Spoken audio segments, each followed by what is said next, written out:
Terus, Assalamualaikum warahmatullahi wabarakatuh. Selamat sejahtera. Selamat pagi dan selamat datang kepada tuan-tuan dan puan-puan ke diskusi atas talian cabaran COVID-19 dan masa depan sektor pelancongan. Jadi, nama saya Adli Amirullah, saya seorang penyelidik kanan ekonomi di Institut Demokrasi dan Hal Ehwal Ekonomi. Jadi sebelum kita mulakanlah, saya pasti ada rakan-rakan kita di sini pertama kali mendengar mengenai IDEAS. Jadi saya ingin memberikan sedikit pengenalan apa yang IDEAS buat di sini, iaitu IDEAS merupakan sebuah institut penyelidikan yang membincangkan dasar-dasar awam. Jadi kami adalah badan pemikir bebas yang tidak terikat dengan mana-mana parti politik maupun kerajaan. Jadi untuk pengetahuan tuan-tuan dan puan-puan, kami merupakan sebuah pertubuhan bukan berasaskan keuntungan ataupun dalam kata lain NGO. Dan misi kami adalah untuk melihat negara Malaysia menjadi negara yang lebih maju dan progresif. Jadi kita sedia maklum bahawa COVID-19 telah memberikan kesan kepada kita dan dia kesannya sangatlah memudaratkan, di mana kita boleh lihat KDNK negara kita telah jatuh pada kuartal yang kedua dalam 17%. Tidak dinafikanlah pandemik COVID-19 ini bukan sahaja Malaysia yang terkesan, malah seluruh dunia telah terkesan dan dia telah mengakibatkan pengganggu ekonomi ataupun dalam kata lainnya economic disruptor. Benda ini adalah antara yang paling besar pada dekad ini kerana dia telah mengancam lebih kurang 75 juta pekerjaan di dalam industri pelancongan global dan telah mengurangkan pendapatan dunia sebanyak kira-kira 2.1 trilion US dollar ataupun dalam ringgit Malaysia 9.18 trilion ringgit pada tahun ini sahaja. Dan saya pasti Malaysia juga tidak terkecuali, dan saya pasti perkara ini amat merunsingkan, amat merisaukan kepada semua rakyat dan juga pemain industri dan juga kerajaan secara keseluruhan. Jadi pemulihan ekonomi ini memang akan makan masa yang lama. Ada pakar yang saya baca, ada mungkin kita mengambil masa dalam tempoh 1 hingga 3 tahun atau lebih ke tahap normal selepas pandemik ini berakhir, ataupun kita boleh sebenarnya pulih kurang daripada 1 tahun jika rancangan pemulihan ekonomi kita adalah tepat dan berkesan. Jadi perbincangan hari ini kita akan cuba membincangkan apakah cabaran dan juga apakah masa depan untuk sektor pelancongan untuk kita semua tatap dan faham mengenai isu ini supaya kita semua akan lebih cakna terhadap apa yang akan berlaku selepas ini. Jadi untuk memulakan dengan diskusi ini, saya ingin berkongsi dengan tuan-tuan dan puan-puan. Saya amat beruntung hari ini kerana saya bersama dua ahli panel yang sangat berpengalaman dan mereka akan membantu kita untuk mengupas topik ini, iaitu cabaran COVID-19 dan masa depan sektor pelancongan. Jadi memperkenalkan ahli panel kita yang pertama, yang berbahagia Datuk Dr. Nozari bin Hamad.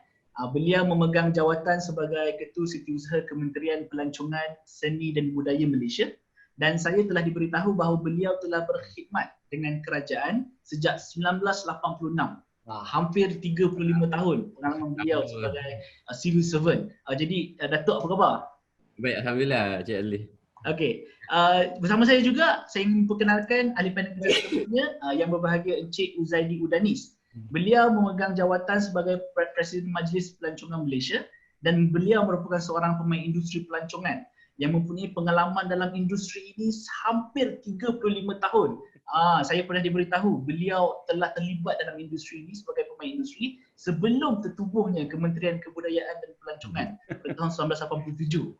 Betapa hebat dia. Apa khabar Encik Uzaidi? Alhamdulillah, syukur. Thank you very much Adli. Baik, jadi format perbincangan kita pada hari ini sangat mudah. Dia adalah seperti format forum yang biasa, di mana saya sebagai moderator akan bertanyakan beberapa soalan kepada ahli-ahli panel, dan selepas itu kita akan cuba membuka ruang kepada ahli-ahli panel kita untuk menjawab soalan daripada penonton. Baik, jadi saya ingin mohon kerjasama penonton untuk menuliskan soalan kalian di dalam ruangan Q&A. Jadi kalau ada dalam Q&A itu kita boleh tekan, boleh type, dan saya akan cuba sedaya upaya saya untuk mengutarakan soalan itu kepada panelis kita. Baik, kita boleh mulakan dengan perbincangan kita pada hari ini. Kita mulakan dengan Encik Uzaidi kerana Encik Uzaidi adalah seorang pemain industri dalam pelancongan. Jadi kita nak tahulah bagaimana prestasi pemain industri dalam sektor pelancongan ini sebelum COVID-19 datang, dan bagaimana bila datangnya COVID-19 ini dia telah mengubah strategi pemain industri secara keseluruhan. Silakan. Okey, terima kasih Saudara Adli. Bismillahirrahmanirrahim. Yang berbahagia Datuk Dr. Nozari bin Ahmad, Ketua Setiausaha Kementerian Pelajonan Seni dan Budaya Malaysia MOTAC, dan beliau adalah pemimpin yang sentiasa membantu industri players. Tak kira lah beliau sangat sibuk, beliau sanggup turun padang membantu industri players. Yang berusaha Encik Adli Amirullah, moderator pada forum hari ini dan merangkap penyidik kanan ekonomi ideas pada audien yang saya hormati sekalian. Assalamualaikum, salam safe tourism. Kita sekarang ni safe tourism dan reset tourism, dan salam ma'al ijrah. Yang pertama kali saya ingin mengucapkan bagi pihak Malaysian Tourism Council MTC yang mewakili lebih 100 persatuan pelancongan dari seluruh negara, saya ingin mengucapkan jutaan terima kasih kepada Ideas kerana sudi menjemput saya di forum ni. Saya semalam tak dapat cukup tidur ni sebab takut gementar. Rasa macam panik nak jawab soalan-soalan Ideas ni. Dan sebagaimana yang kita tahu, tahun ini sepatutnya kita raikan Tahun Laut Malaysia 2020, Visit Malaysia 2020 yang telah dijangka memberi satu lonjakan yang sangat hebat yang untuk kami di industri pelancongan. Kita expect 30 juta pelancong antarabangsa dan penggiat industri pelancongan, usahawan pelancongan, travel agent, tour guides dan dengan hotel, dengan homestay telah bersedia dengan lonjakan ini dengan membeli prasarana baru, fasiliti baru seperti van, bas baru, kereta baru. Jadi kami pun belanja untuk pemasaran, marketing, mengambil bahagian di tempat-tempat travel fair, trade show yang terkenal seperti World Travel Mart di London dan ITB di Berlin. Alhamdulillah pihak MOTAC pun melalui Tourism Malaysia juga menawarkan skim matching grant, dinamakan matching grant gamelan yang membantu penggiat industri pelancongan dalam mengurangkan kos pemasaran. Jadi apabila tibanya krisis COVID-19 ni, it's a wake up call. Dan semasa PKP ni kebanyakannya mencari rezeki, mencari source of income ni cara yang berlainan. Ada yang di Langkawi tu ada yang jual ikan bilis, ada yang jual kuih, dan kami di pihak MTC pun bekerjasama dengan pihak Pos Malaysia untuk menghantar, untuk memberi servis perkhidmatan untuk menghantar parcel pos laju Malaysia ke rumah-rumah. Jadi apabila PKPP ni di mana Yang Amat Berhormat Perdana Menteri membenarkan aktiviti pelancongan dalam negara, kita cuba sedaya upaya mempromosikan produk-produk pelancongan. So, krisis ni telah mengubah the landscape, telah mengubah strategi pemain-pemain industri secara keseluruhannya. Dan kita harap kita sentiasa adapt the new changes. Adli. Baik, terima kasih Encik Zaidi. Jadi kita boleh fahamlah di mana industri telah incur a lot of cost and capital sebelum datangnya COVID. Dan bila COVID datang tak boleh buat apalah sebab kesihatan perlu diutamakan sebelum apa-apa terjadi, betul tak? Jadi soalan seterusnya saya ingin tujukan kepada Datuk Nozari. Apakah pandangan Datuk mengenai kesan awal COVID-19 terhadap sektor pelancongan ini, dan apakah tindakan awal yang telah diambil oleh kementerian untuk menangani kesan COVID-19 ini pada waktu dia baru sampai tu? Silakan Datuk. Datuk mute, mungkin unmute.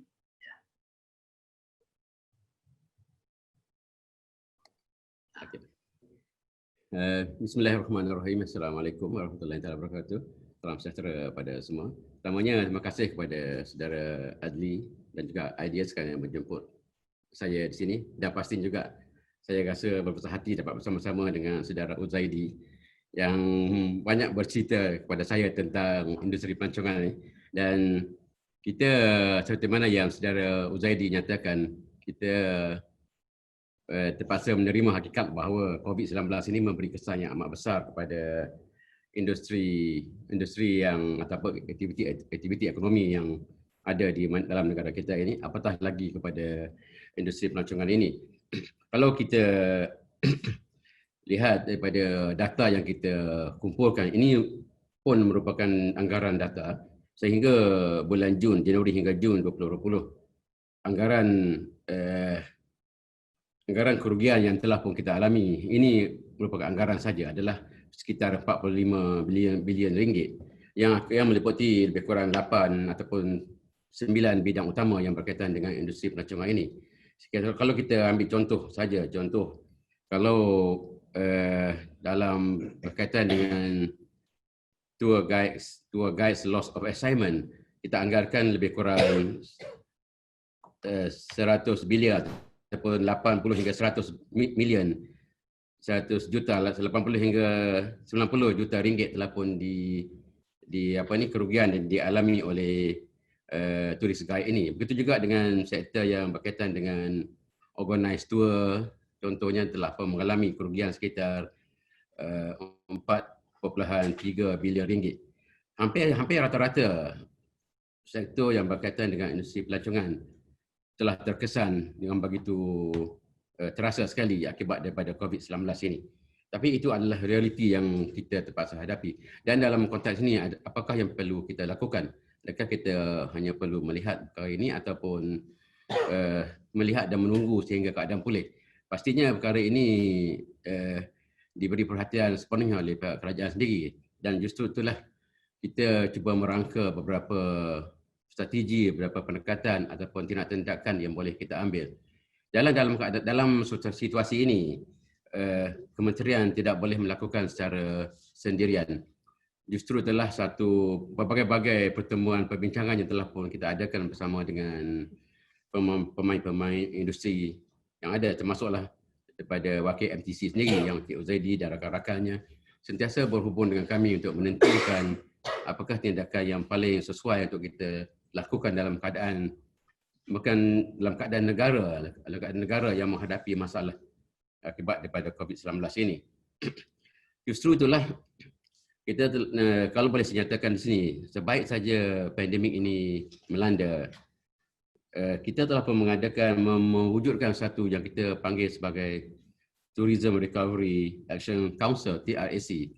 Track ini telah bersidang beberapa kali dan kalau mengikut perkiraan kami, kita ada selain pada mesyuarat khas, kita ada juga melakukan beberapa sesi debat urus dan kalau dikira keseluruhannya kita bertemu secara rasminya lebih daripada 12 siri. Tapi pertemuan tidak rasmi banyak dilakukan. Saya Cik Uzaidi sendiri pun banyak bertemu secara secara sambil-sambil minum dan sebagainya untuk melihat secara lebih teliti apakah yang terbaik untuk kita lakukan bagi kita mengurangkan kesan ataupun impak negatif daripada pandemik ini ke atas industri pelancongan. Dan justru itulah pada prinsipnya apa yang kita lakukan adalah berteraskan kepada dua elemen iaitu pemulihan dan juga pembugaran. Pemulihan kita nak pulih dan kita nak revitalize balik industri pelancongan ini. Dan ini telah pun dijelmakan dalam beberapa inisiatif yang diumumkan oleh kerajaan. Sama ada dalam pakej rangsangan ekonomi yang diumumkan oleh kerajaan, sama ada dalam prihatin PKS ataupun penjanaan sendiri. Dan walaupun terdapat semasa prihatin PKS tidak dinyatakan secara khusus tentang bantuan kepada industri pelancongan. Tapi sebahagian besarnya memang inisiatif tersebut boleh dinikmati, boleh diambil oleh pemain-pemain dalam industri pelancongan ini. Cuma semasa penjana diumumkan, kerajaan telah memberikan satu peruntukan khas berjumlah 1 bilion ringgit khusus kepada PKS ataupun industri peringkat mikro untuk memulihkan aktiviti mereka. Jumlahnya adalah 1 bilion dan telah pun dilancarkan pada 2 minggu lepas oleh Menteri Yang Berhormat Menteri Pelancongan Seni dan Budaya sendiri. Dan sekarang ini bank-bank sebanyak 12 bank telah pun dipilih untuk mengendalikan urusan ini dan saya amat berharap semua pemain-pemain industri PKS terutamanya dalam bidang pelancongan itu untuk mengambil bahagian dalam memanfaatkan peruntukan yang telah disediakan yang berjumlah 1 bilion ringgit tersebut. Dan satu perkara lagi yang barangkali perlu kita lihat adalah usaha-usaha yang telah pun kita ambil. Nanti saya akan perincikan nanti tentang bagaimana kami di Motek ini telah berusaha supaya sektor ini dibuka. Di sektor terutamanya pelancongan domestik ini dibuka oleh pihak kerajaan. Justru telah pada 10 Jun 2020 yang lalu, kerajaan telah membenarkan pelancongan domestik dijalankan. Ini bermakna rakyat telah mula boleh bergerak daripada satu negeri ke satu negeri yang lain bagi tujuan pelancongan dan sebagainya. Sebab industri pelancongan ini adalah industri yang berkaitan dengan mobiliti masyarakat. Kalau kita tak ada mobiliti, maka tak akan berlaku aktiviti dalam bidang industri pelancongan ini. Dan selepas daripada tarikh 10 Jun 2020 tersebut, kita dapati ada sektor-sektor ekonomi yang berkaitan dengan pelancongan telah pun menunjukkan impak positifnya.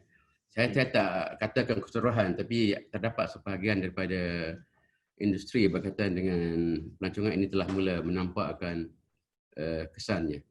Saya berhenti kat sini dulu, nanti kita sambung lagi.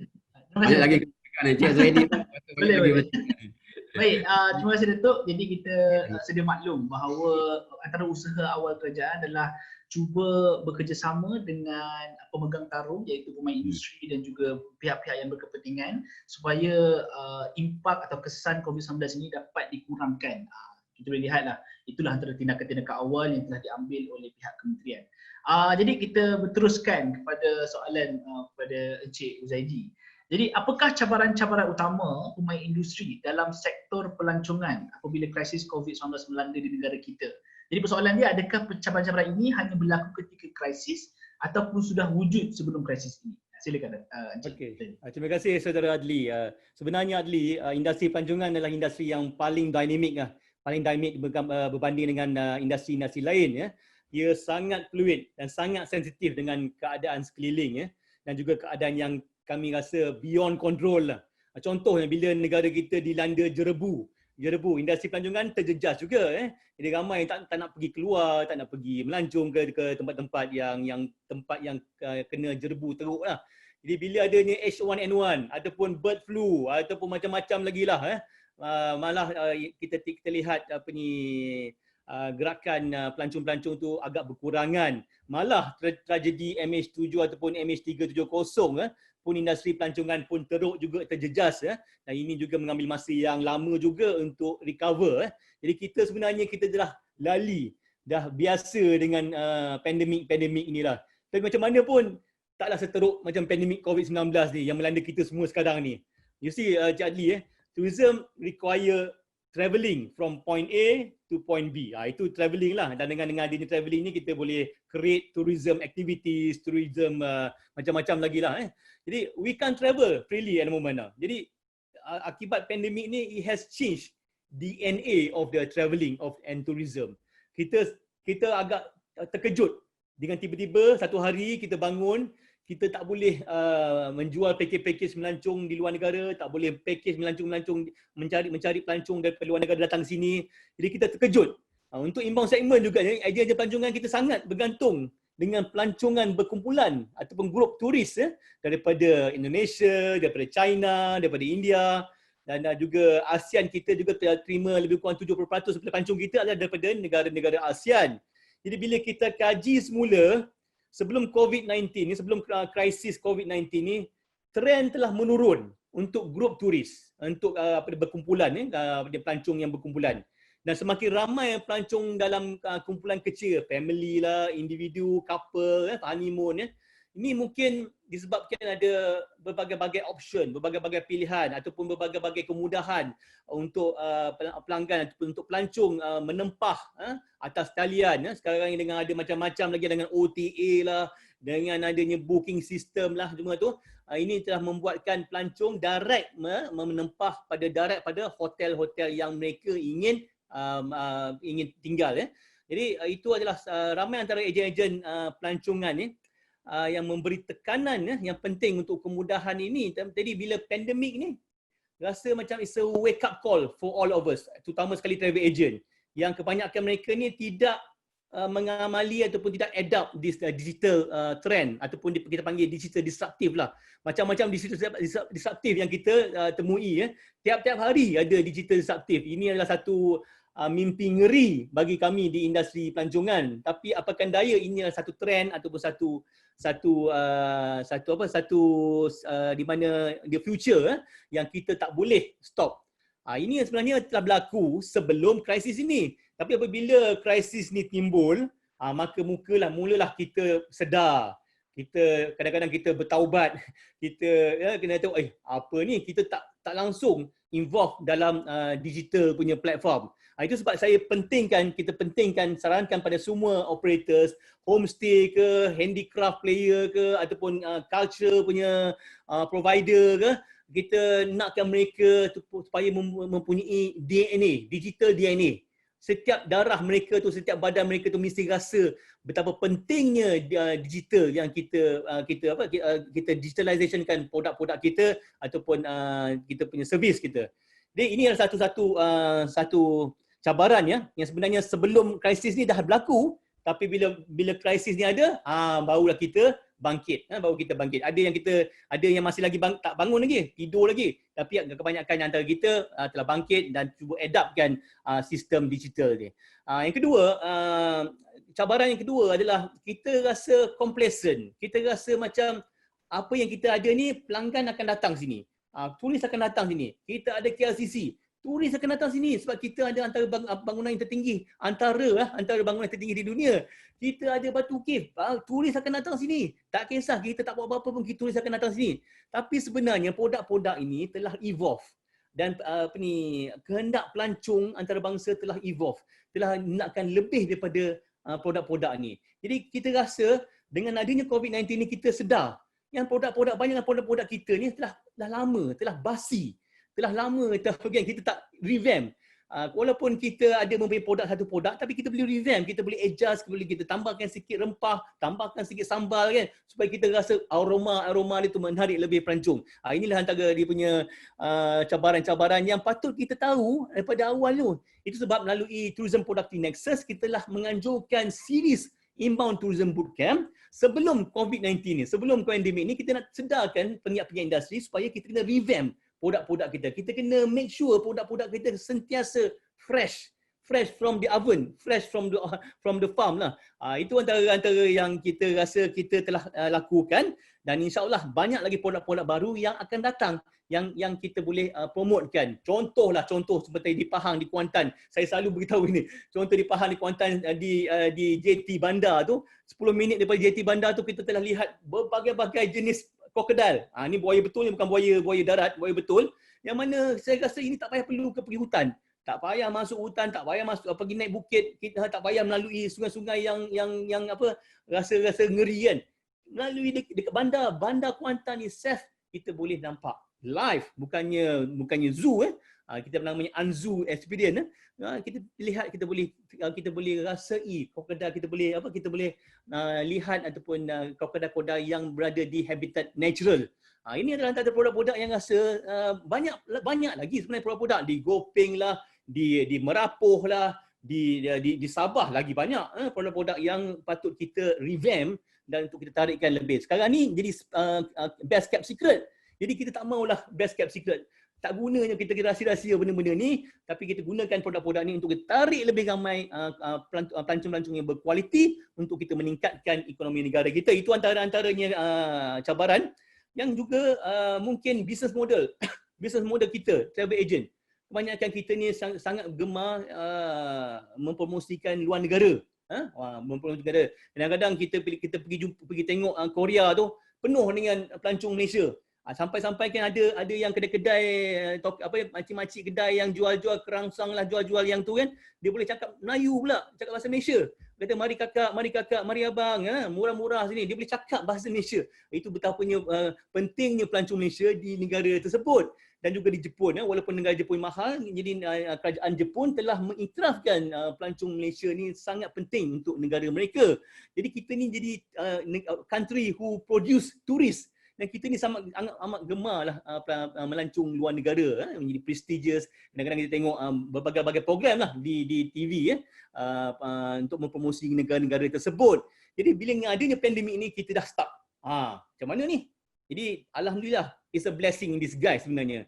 Ada benefitnya, di mana saya nampak sendiri ejen-ejen besar yang jual outbound sekarang telah bertukar kepada of course bertukar pada menjual produk-produk domestik. Of course kita rasa mereka tak ada pilihan. Yes, tak apa. Sekarang ni mereka telah menjinak-jinakkan menjinak-jinakkan diri mereka dalam industri pelancongan domestik. InsyaAllah kalau mereka rasa berbaloi-baloi lah mempromosikan destinasi pelancong domestik, mereka mungkin akan lebih kepada inbound, menarik lebih-lebih ramai pelancong antarabangsa bila 2 tahun depan ke 2 tahun depan ke, tak kisahlah.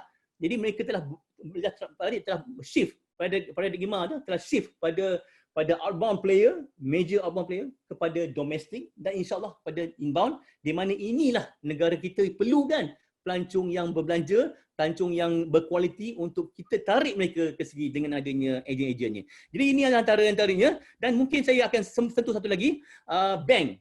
Jadi dengan adanya krisis ni, kita sedar, sebenarnya kita tak ada memilih pilihan untuk kita expand kita punya business.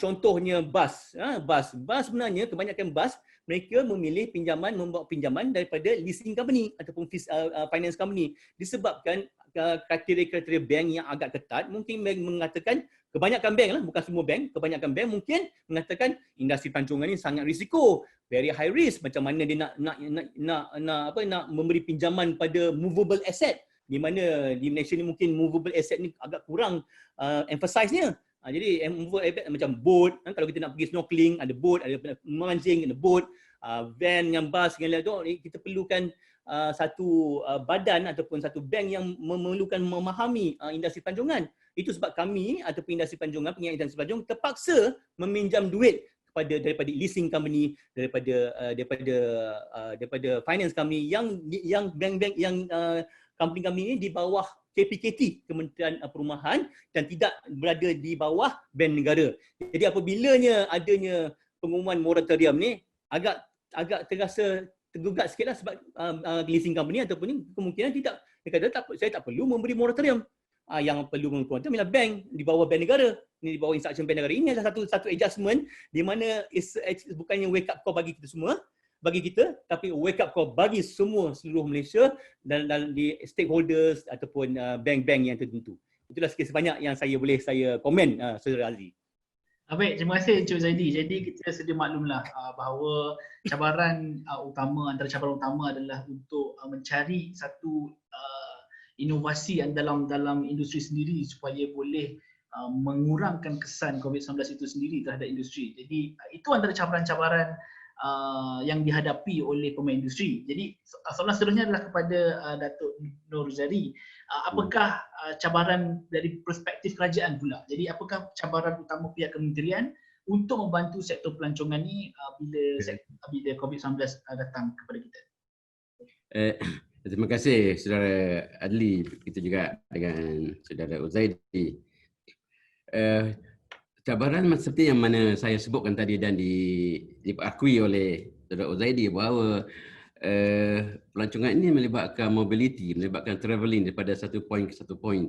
Dan cabaran utama kerajaan adalah untuk memastikan proses ini berlaku, proses pergerakan di antara proses pergerakan rakyat Malaysia daripada satu titik lain, satu kawasan, satu poin yang lain berlaku. Itu adalah merupakan satu cabaran paling besar yang perlu kami lakukan, dan kami perlu dilakukan secara bersama dengan pemain industri itu sendiri. Dalam konteks ini kita di kementerian tidak mahu melihat industri pelancongan kekal tidak bergerak langsung. Justru itulah kita telah mengadakan menggalakkan supaya domestic tourism ini berlaku dengan giat, dan kita dapati kami sendiri dengan Yang Berhormat Menteri sendiri telah pun melaksanakan pelancongan domestik ini di 7 negeri. Dan apa yang kami dapati seperti mana yang Saudara Zaidi sebut, daripada lawatan kami kita dapati bukan terlalu banyak, masih banyak lagi tempat-tempat yang menarik yang boleh kita promosikan untuk kepentingan ataupun untuk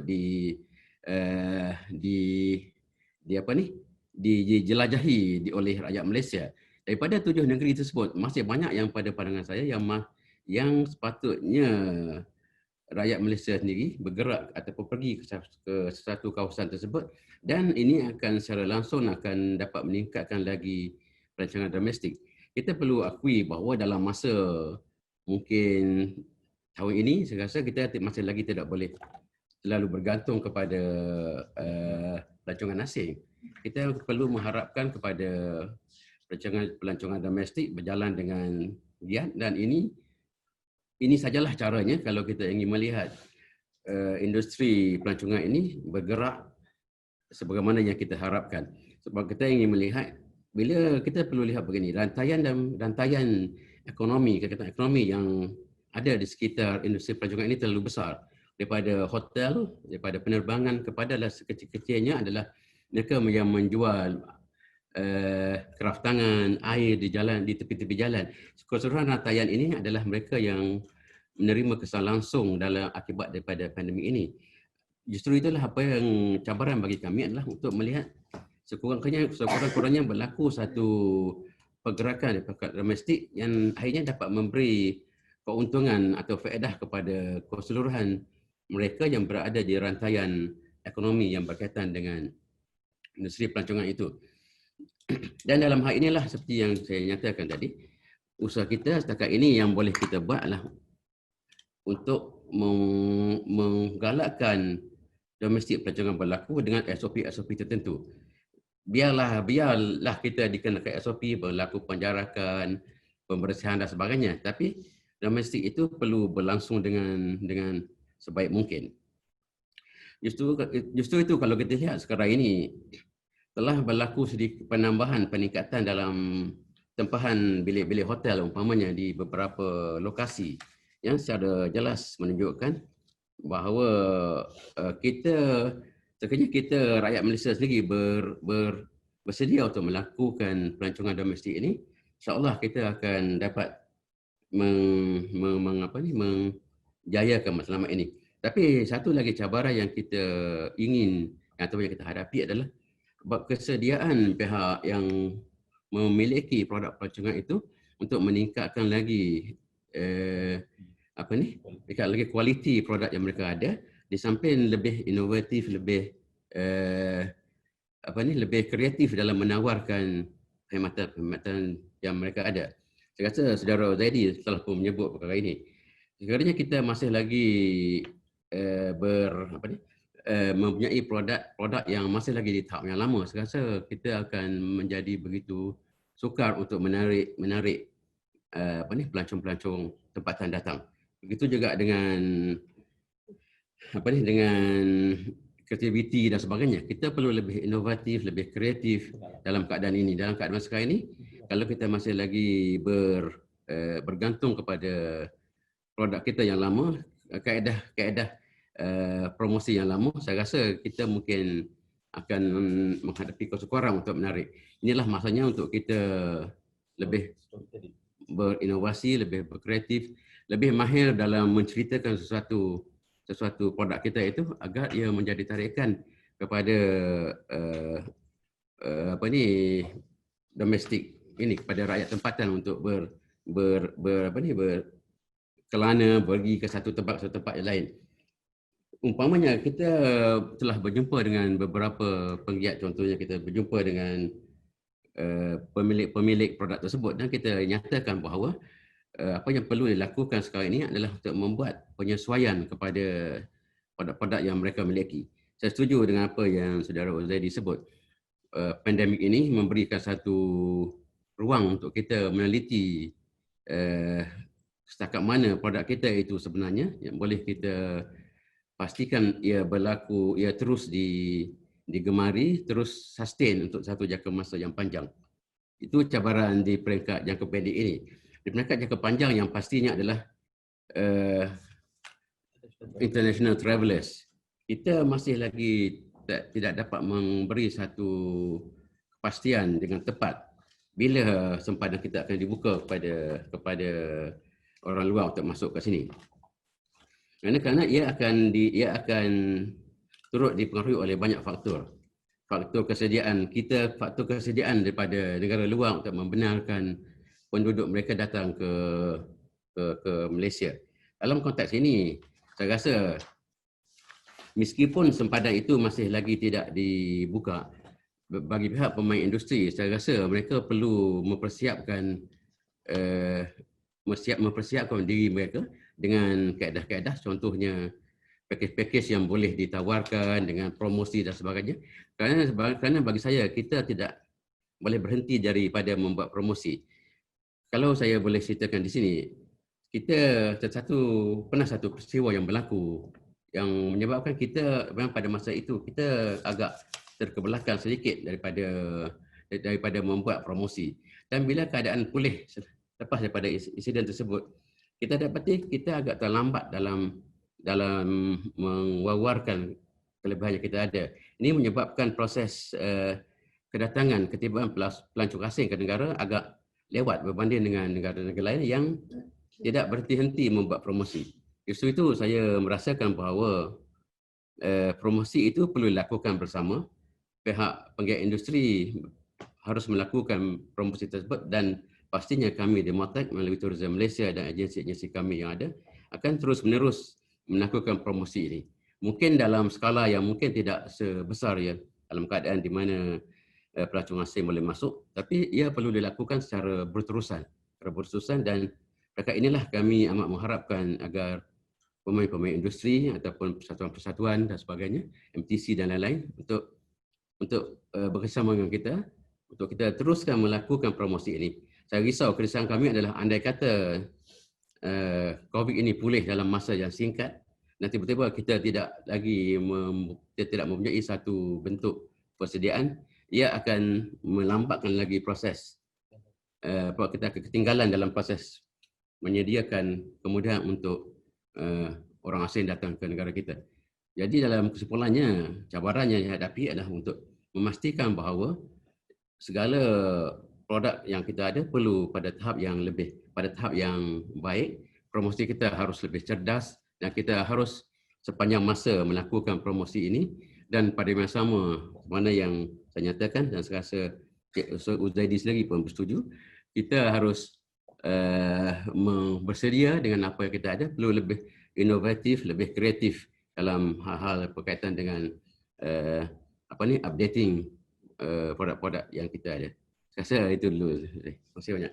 Baik, terima kasih Datuk. Jadi kat sini kita kena, saya ingin beritahu tuan-tuan dan puan-puan bahawa cabaran COVID-19 ini bukan sahaja kepada kita sebagai pelancong, tetapi juga sebagai mereka yang berada di dalam industri dan juga pihak kerajaan juga dalam cuba usaha mereka untuk melihat cabaran-cabaran ini dan bagaimana mereka boleh membantu untuk membangunkan sektor pelancongan ini.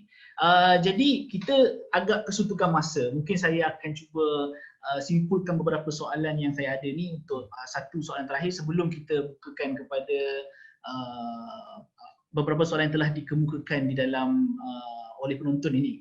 Jadi soalan terakhir daripada saya lah kepada Encik Uzaidi. Kita sedia maklumlah di mana COVID-19 tidak akan ke mana-mana selagi mana vaksin tidak ditemui. Ada orang menjangkakan vaksin ini mungkin sampai tahun depan, ada yang menjangkakan akhir tahun depan, kita tak tahu bila. Jadi apakah rancangan pemain industri atau usaha pemain industri untuk terus langkah ke hadapan dalam membangunkan industri ini sendiri? Dan mungkin Encik Uzaidi boleh berkongsi juga subsektor pelancongan manakah yang menjadi keutamaan pemain industri waktu krisis COVID-19 ini melanda kita. Okey, terima kasih Saudara Adli. Sebenarnya soalan ni soalan cepu emas lah, di mana kita selalunya penujung empat belalang ni tahu jawapan-jawapan ni. Jadi kita cuba sedaya upayalah menjawab soalan ni. Jadi Adli, life must go on lah. Business must go on. Macam mana pahitnya kita rasa nak telan ubat tu kan, kita kena telan juga ubat untuk kita teruskan kehidupan kita teruskan pengusahaan ataupun bisnes kita lah. Dia sekarang ni alhamdulillah kita sangat bertuah lah, kerana Yang Berhormat Menteri Datuk Seri Hajah Nancy Shukri bersama dengan Datuk KSU dan juga pasukan kementerian juga Tourism Malaysia juga sangat proaktif lah dalam usaha mengurangkan kesan-kesan negatif dalam akibat krisis ni lah. Tapi kita kena bekerjasama, kita kena teamwork lah. Ni sekarang ni kita target pelancongan domestik, pelancongan domestik. Di pelancongan domestik ni, pelancongan tempatan ni mempunyai expectation yang sangat tinggi. Sangat tinggi kan. Jadi kita baru-baru ni MTC telah mengadakan satu survey, satu kajian ke atas apa kriteria yang pelancong tempatan tekankan sebelum memilih satu-satu produk, satu-satu package, satu-satu destinasi. Kita namakan local tourist matrix lah. Yang kebanyakan yang kita boleh rangkumkan 3 kriteria. 3 kriteria iaitu sebelum pelancong membuat pilihan. Pertama sekali, pelancong dia tengok kos. Adakah kos ni berbaloi-baloi pada mereka untuk melancong, untuk mengeksposkan diri mereka risiko yang tinggi. Tapi kadang kita tengok, kita ni rasa ada cuti panjang, cuti awal Muharram ni panjang. Kita lihat semalam di Langkawi penuh dengan pelancong-pelancong domestik ingin ke Langkawi. Dan juga kita juga lihat di Besut di mana ramai pelancong-pelancong ingin ke mencari tempat-tempat yang menenangkan mereka, menenangkan sebagai holiday punya packages lah. Jadi tiga benda ni, cost, time dan experience. Cost ada berbaloi-baloi, time tu adakah masanya panjang, nak beratur-ratur, nak bersesak-sesak, dan ketiga experience. Jadi pelancong sekarang ni pijak, pandai daripada sebelum COVID-19 ni. Mereka rasakan kita nakkan lebih pada experience. Experience bukan hanya tengok lihat-lihat bandar-bandar, lihat makan-makan ataupun ambil gambar, tak ada, dia memerlukan experience. Jadi inilah kalau boleh industri pelancongan dia menawarkan 3 benda ni, 3 local tourism metric ni. Dan apa dia 3 local tourism metric ni yang kita boleh tawarkan pada pelancong domestik. Sebelum ini, alhamdulillah kita telah menganjurkan melalui Tourism Productive Nexus telah menganjurkan Tourism Summit yang dirasmikan oleh Yang Berhormat Datuk Seri Nancy Shukri yang dihadiri oleh lebih kurang 3,000 penggiat industri pelancongan seluruh Malaysia. Dan antara rumusan yang dapati daripada Tourism Summit ni, kita perlu initiate 5R ataupun reset tourism 5R. Apa dia 5R ni? Reinvent produk. Bagaimana Datuk KSU mengatakan, kita kena reinvent produk.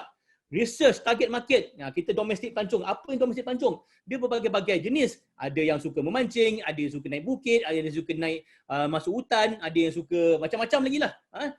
Remodeling marketing dan promotion. Kita perlu tengok, takkan kita nak buat brochure secara fizikal hantar rumah ke rumah. Kita mungkin gunakan social media, kita mungkinkan digital media, digital platform. Right on technology. Bagaimana kita nak perlukan supaya booking system tu kita upgradekan. Jangan kita hanya telefon pada homestay owner tu, pakcik-pakcik ada tak esok ada nak bilik esok untuk malam. Kita tak maulah manual ni. Kita kalau boleh kita nak right on technology. Benda-benda ni kita perlu leverage kan digital platform dan recalibrate the industry. Itu sebabnya alhamdulillah dengan adanya Datuk KSU, beliau memandang dengan helicopter view, big picture. Bagaimana boleh menyusunkan industri tourism ni sebagai satu industri yang dinamik, yang boleh kita menerima pelancong-pelancong antarabangsa. Tak tahulah bila, tapi kita kena bersedia. Apa yang Datuk KSU kata, kita kena bersedia walaupun kita tak tahu bila kita menerima pelancong-pelancong antarabangsa. Sekarang ni telah memulalah perbincangan travel bubble di mana Singapura, Malaysia sekarang ni very essential travelers mungkin akan datang. Kalau everything okay, kita doa-doa lah supaya kita buka pada non-essential travelers di mana turis boleh datang turis daripada Singapura datang ke Malaysia secepat mungkin. Jadi inilah antara 5R yang kita rasa kita kena move forward. Dan apa dia produk-produk yang kita boleh promote sekarang ni? Banyak. Antaranya sport tourism, antaranya food tourism. Even kita kena engage lah agrotourism. Kita kena engage dengan semua kementerian, tak kisah daripada kesihatan, Kementerian Agriculture, Kementerian Pelajaran dan kementerian semua kementerian ni ada mempunyai produk pelancongan. Kita kena leveragekan produk-produk daripada kementerian-kementerian ni. Motex alone ni banyak produk-produknya daripada Suara, tempat-tempat dia mengeluarkan talent, tourism talent, dan juga Istana Budaya, library, semua itu mempunyai produk-produk yang boleh kita tengahkan untuk industri pelancongan khas untuk domestic tourism. Jadi dengan adanya produk-produk ni kita kena lihat juga berbagai-bagai platform. Ada juga yang virtual tourism, boleh juga hybrid MICE.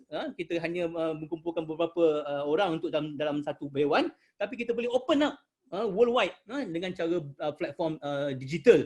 Ini boleh kita ketengahkan produk-produk gini, dan jangan kita lupa SOP kita. Janganlah kita menyenangkan virus kita kembali dan merebak-rebak secara tak tentu arah. Jadi perlunya adanya satu SOP di mana Tourism Productive Nexus bersama-sama dengan industri, bersama dengan MOTEC ingin melihatkan, tengok industri players ni mematuhi SOP.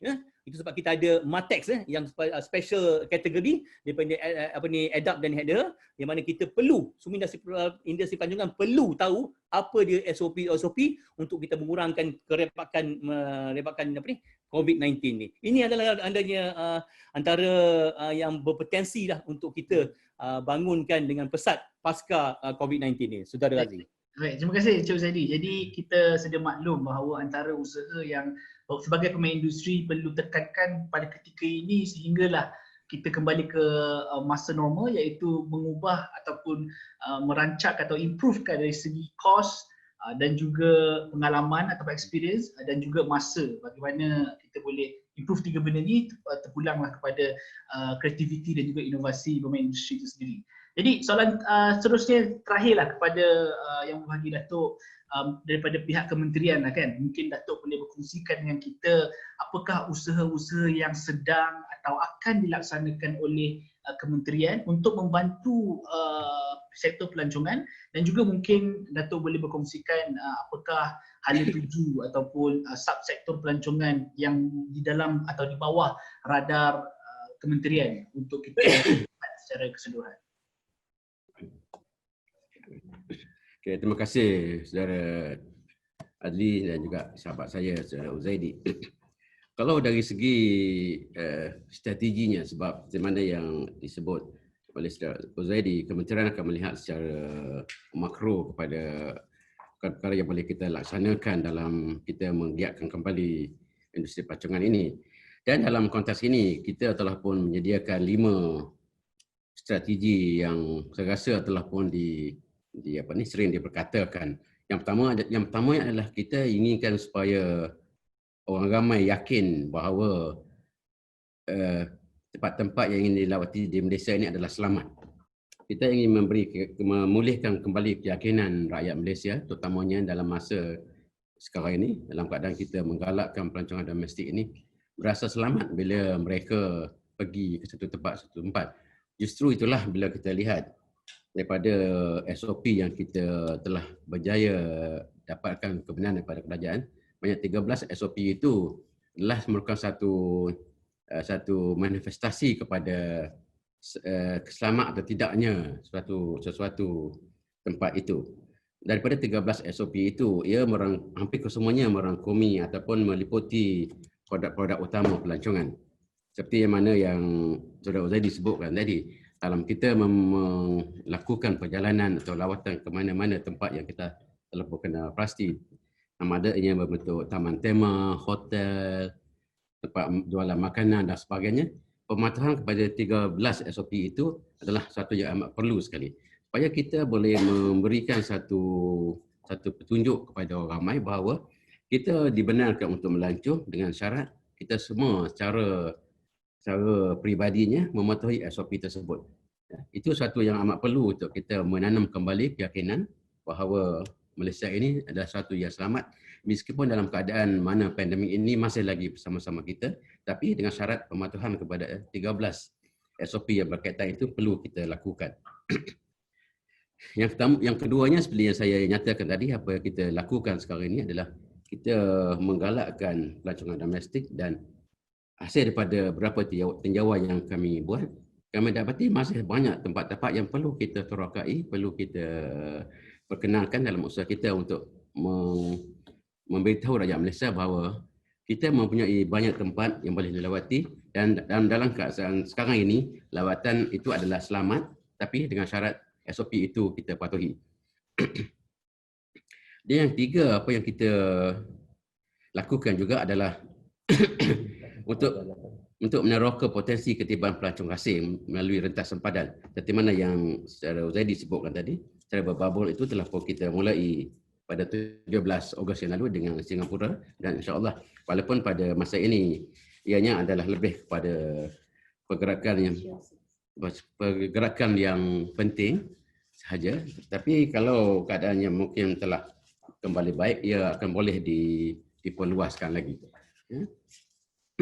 Dan yang ketiga, yang keempat yang kita perlu lihatkan juga adalah untuk memberi keutamaan kepada segmen-segmen tertentu yang kita benarkan, seperti perancangan kesihatan, tema-tema dan MICE, Malaysian Convention dan Exhibition ini. Mungkin inilah satu bidang lain yang boleh kita perkenalkan, yang boleh memberikan satu lonjakan baru kepada industri pelancongan itu sendiri. Dan akhirnya yang merupakan strategi kelima yang kami buat, yang pastinya benda ini perlu dilakukan bersama dengan pemain industri, adalah memaksimumkan sumber ada melalui kerjasama pelbagai agensi. Pelbagai agensi ataupun stakeholders, pemegang taruhnya di sini, kementerian, pemain industri, kerajaan negeri dan juga PBT sendiri perlu bersama-sama menjayakan agenda kita untuk sama-sama melihat industri yang kita sayangi ini kembali cergas. Dan pastinya dalam perkara ini dapat beberapa perkara yang perlu yang telah pun kita laksanakan, seperti di pihak kementerian sendirilah. Setamanya kita sentiasa menggalakkan supaya latihan dalam talian dipergiatkan melalui apa kita panggil sebagai Domestic Tourism Vibes, yang kita bekerjasama dengan institut latihan pelancongan Malaysia dan juga MTGC, Malaysian Tourist Guide Council, untuk memberikan latihan-latihan dalam negara ini secara talian. Dan kementerian juga telah memberi pengecualian bayaran fee lesen bagi pengusaha pelancongan dan pemandu pelancong bermula 17 Mac hingga 31 Disember. Ini adalah untuk memberi ruang ataupun memberi sedikit kelegaan kepada pengusaha pelancongan. Dan yang lebih lagi, yang lebih pada itu, bagi membantu sebagai satu usaha kita untuk bergerak daripada cara yang lama pada cara yang baru, cara lebih agresif, terutamanya dari sudut pemasaran dan sebagainya.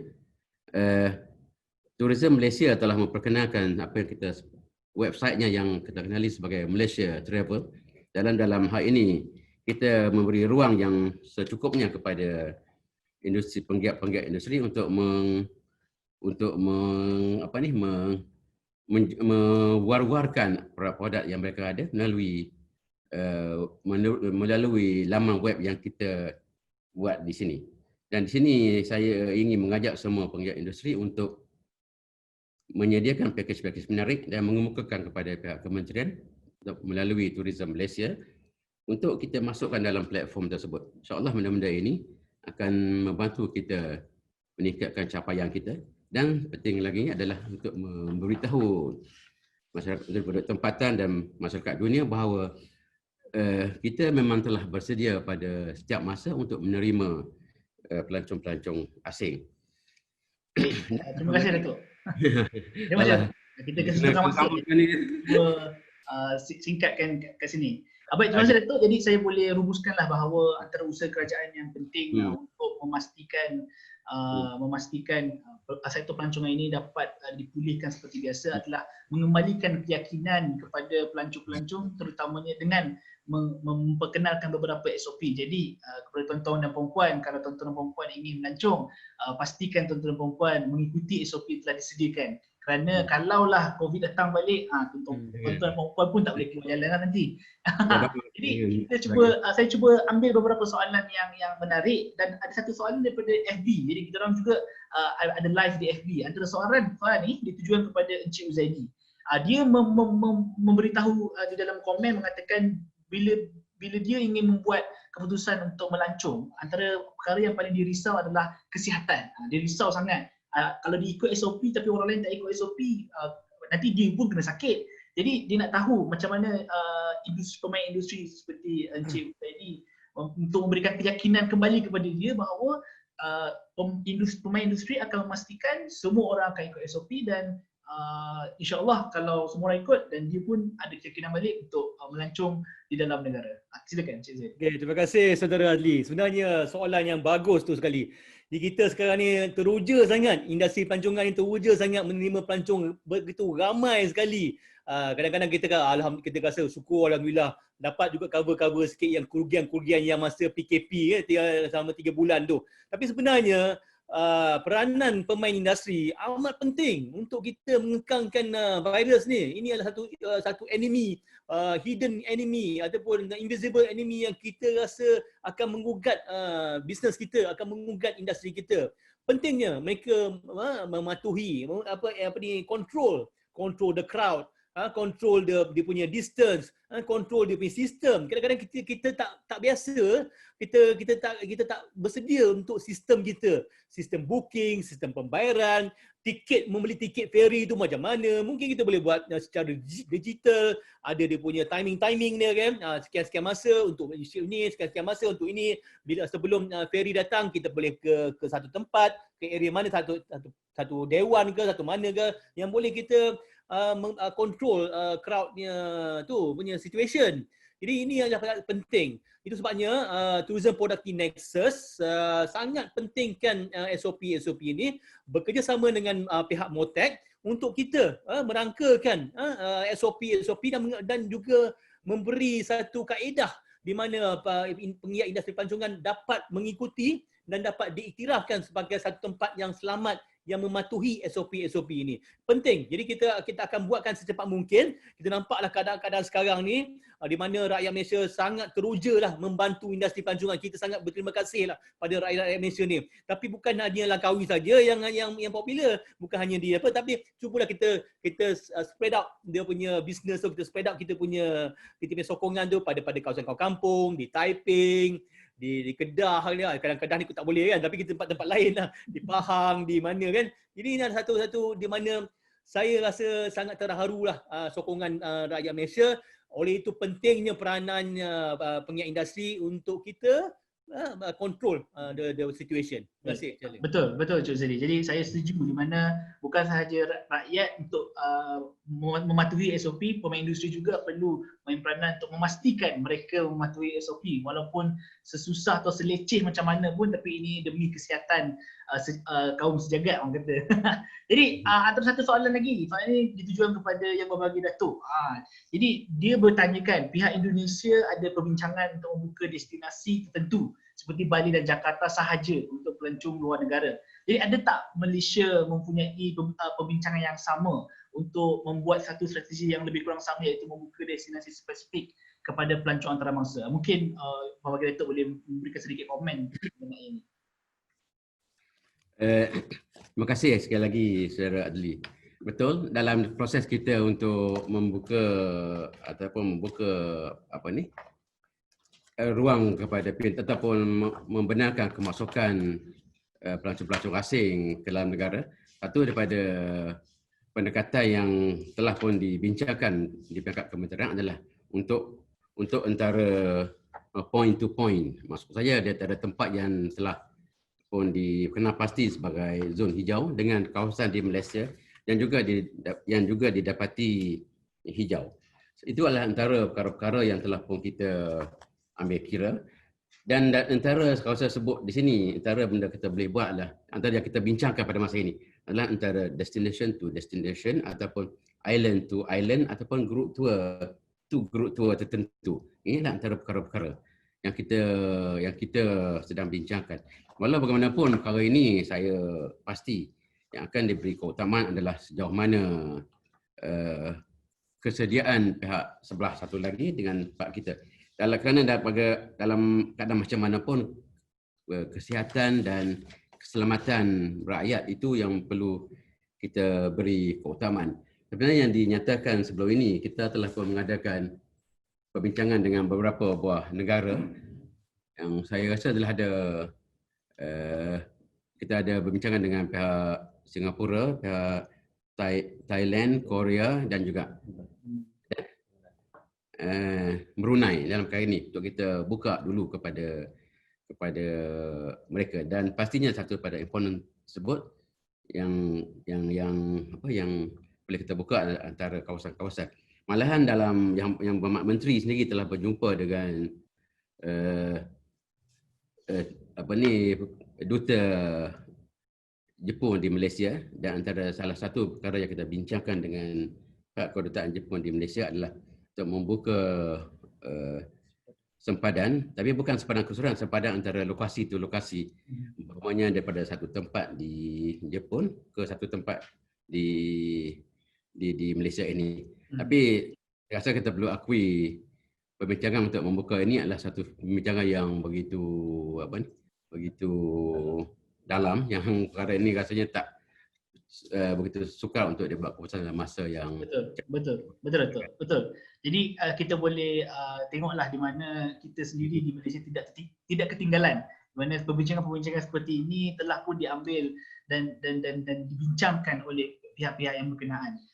Jadi untuk kalau boleh Saudara Ali, satu saja highlight di sini tentang bagaimana persediaan kita untuk menghadapi keadaan sekiranya keadaan pulih dengan segera. Kita lihat pada SARS, waktu SARS berlaku 2015, kita lihat di sini growth arrival ke Malaysia pada tahun 2014 adalah pada tahap 6.7% dia punya pertumbuhan. Kemudian semasa SARS 2015 ia menurun kepada negatif 6.3%. Tapi disebabkan kita pada masa tersebut, saya yakin bersedia dan tidak alpa dengan proses pemulihan dan sebagainya, persediaan kita, dan kita dapati pada tahun 2016 gross arrival ke Malaysia telah melonjak positif 4.0. Itu menunjukkan bagaimana kalau kita bersedia panjang masa dengan berbagai kaedah yang perlu disesuaikan pada masa tersebut. Mungkin juga kaedah pada masa tersebut tak sesuai lagi pada masa sekarang ini. Justru itu kita perlu bersedia. Tapi kalau kita bersedia, yang jelas diperlihatkan oleh data yang saya sebutkan tadi, dari segi growth arrival-nya, dia menurun daripada positif 6.7 pada tahun 2014 kepada negatif 6.3. Kemudian dia melonjak kepada positif 4.0. Kerana pada masa tersebut saya yakin Cik Uzaidi pun aware tentang perkara ini. Pemain-pemain industri pada masa tersebut saya rasa sentiasa bersedia dan memperkenalkan perkara-perkara baru untuk ditawarkan. Mungkin pada masa tersebut dia punya intensity SARS itu mungkin berbeza dari COVID-19, tapi dari segi perancangan saya rasa perlu kita lakukan secara berterusan antara kerajaan dan juga antara pemain industri. Situasi SARS mungkin berbeza, tapi persiapan itu harus kita gerakkan mengambil kira situasi-situasi yang berlaku pada masa sekarang ini. Dan insya-Allah saya rasa kalau kita semua berganding bahu menangani perkara ini, saya cukup yakin insya-Allah kita akan berjaya melonjakkan kembali industri pelancongan ini pada masa hadapan. Betul, saya setuju Datuk. Jadi di mana kita boleh tengok banyak seperti Cik Zari sebut sebentar tadi, Malaysia telah melalui banyak antara fenomena ataupun kejadian-kejadian yang tragedi ataupun bermasalah yang boleh memberikan kesan kepada sektor pelancongan, tapi at the end of the day sektor pelancongan boleh maju ke depan sehingga ke hari ini. Jadi saya boleh mengatakan saya sebagai pendengar daripada expert-expert dan juga tokoh-tokoh dalam industri ini, saya yakin di mana sektor pelancongan akan mempunyai masa depan yang cerah, di mana kalau kita mempunyai peruntukan yang cukup dan juga rancangan yang rapi untuk keluar daripada pandemik ini. Jadi sebelum kita tutup tirai, saya ingin memberikan peluang kepada adik panel kita untuk memberikan sepatah dua kata mengenai mungkin harapan atau hasrat mereka mengenai sektor pelancongan dalam Malaysia dalam era COVID-19 ini. Mungkin kita dimulakan dengan Encik Uzaidi untuk penutupan.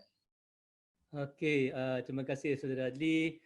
Pertama sekali saya mengucapkan jutaan terima kasihlah kepada ideas kerana memberi peluang kita kupas idea-idea ni dan juga untuk kita move forward lah. Dan juga kami ucapkan terima kasih, jutaan terima kasih pada pihak MOTAC, terutama pada Datuk Dr. Noh di mana beliau sudi mendengar rintihan kita. Beliau ni sebagai bapa pada kita lah. Kita selalu komplain dia dengar je. Dia macam dia cool je. Jadi dia boleh memahami apa-apa rintihan kita lah. Dan insya-Allah kita sebenarnya Adli, Malaysia ni pernah dinobatkan top 9 countries in the world yang paling ramai pelancong datang ke sini. Jadi sekarang ni kita merosot sikit. Sebelum COVID-19 ni kita merosot sikit akibat beberapa faktor, beberapa sebab. Dan inilah satu dipanggil kita punya wake up call, dan kita bangkit balik semula, kita tengok apa yang kelemahan kita, apa produk-produk yang belum kita promotekan lagi, apa industri player macam mana cara-cara yang kita boleh mempromosikan secara agresif lagi.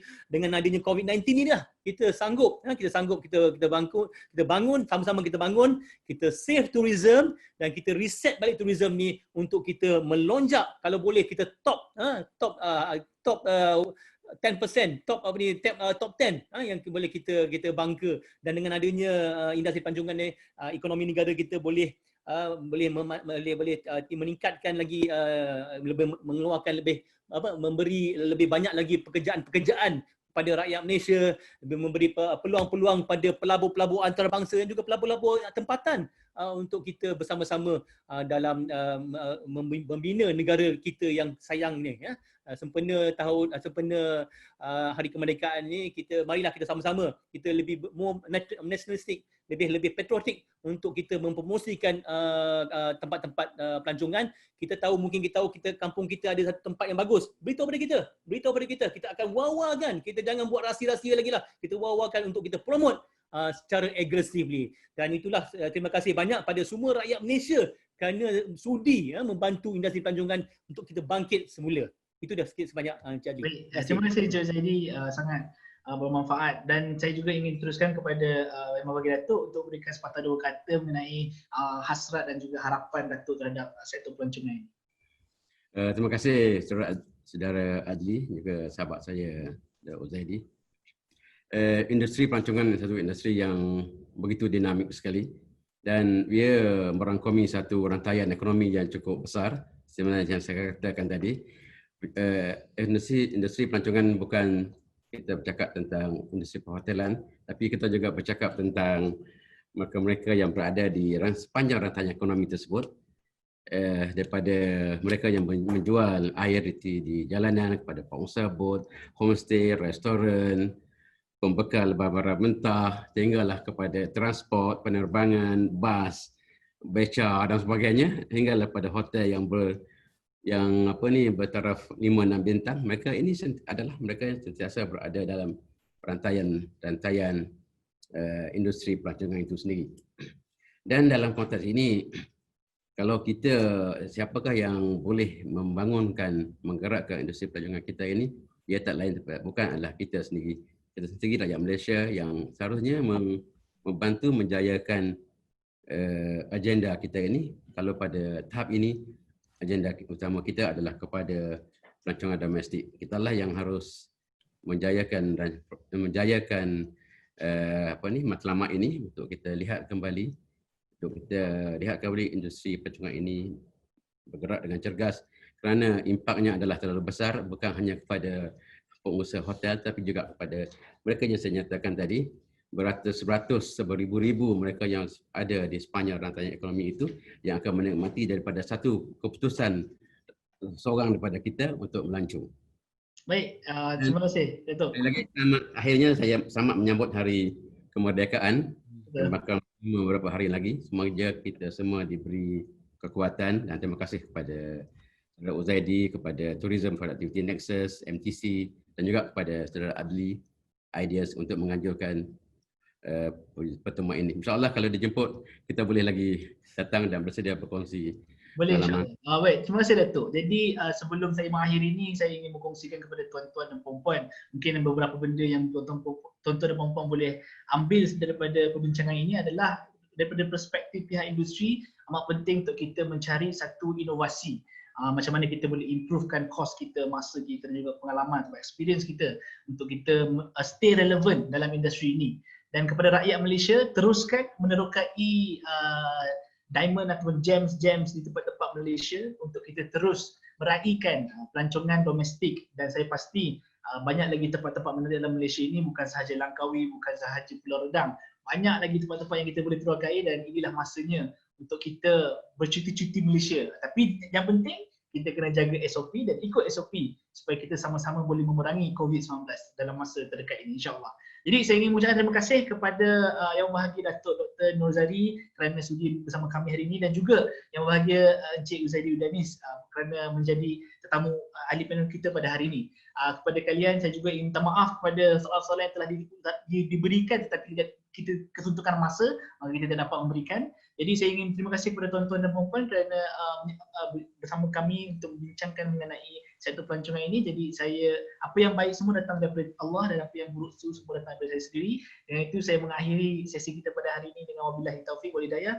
Wassalamualaikum warahmatullahi taala wabarakatuh. Terima kasih. Waalaikumsalam. Terima kasih Datuk. Terima kasih. Terima kasih. Assalamualaikum. Terima kasih. Kita jumpa lagi insyaAllah. Kena bagi masa panjang lagi lah. 2-3 jam ni.